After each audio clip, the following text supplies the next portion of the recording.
प्रसिद्ध चित्रपट दिग्दर्शक रोहित शेट्टी यांच्या जुहू येथील निवासस्थानी झालेल्या गोळीबाराच्या घटनेने खळबळ उडवून दिली आहे। या हल्ल्यानंतर अवघ्या काही तासातच लॉरेन्स बिश्नोई गँगशी संबंधित कुख्यात गँगस्टर शुभम लोणकर यांनी सोशल मीडियावर पोस्ट शेअर करत या हल्ल्याची जबाबदारी स्वीकारल्याचा दावा केला आहे। शुभम लोणकर आरा बिश्नोई या नावाच्या फेसबुक अकाउंटवरून शुभम लोणकर, आरा बिश्नोई, हरी बॉस्कर आणि हरमन शांडू यांच्या नावाने रोहित शेट्टी यांच्या घरावर केलेल्या गोळीबाराची जबाबदारी स्वीकारण्यात आली आहे। पोस्टमध्ये कामात हस्तक्षेप करू नका असं अनेकदा सांगितलं, पण ऐकलं नाही। हा केवळ ट्रेलर आहे, यांनी ऐकलं नाही तर गोळ्या छातीत घातल्या जातील म्हणत बॉलिवूड उद्योगालाही धमकी देण्यात आली आहे। दरम्यान हल्ल्याची जबाबदारी स्वीकारणारा शुभम लोणकर हा मूळचा अकोला जिल्ह्यातील अकोट तालुक्यातल्या नेवरी या गावचा रहिवासी असून आधीही शुभम लोणकर याच्यावर अकोला पोलिसांनी कारवाई करत तब्बल 3 पिस्तूलसह काही जिवंत काडतूसं त्याच्याकडून जप्त केली होती।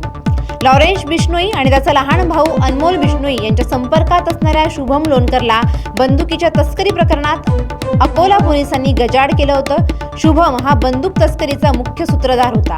अकोट पोलिसांनी त्याच्याकडून बंदूक खरेदी करणाऱ्या तिघांना बेड्या ठोकल्या होत्या। शुभम गेल्या अनेक दिवसांपासून पुण्यातील वारजे शहरात राहायचा, त्यानंतर तो फरार होता। त्यावेळी शुभमला पुण्यातून अटक झाली होती, त्यानंतर त्याची जामिनावर देखील सुटका झाली।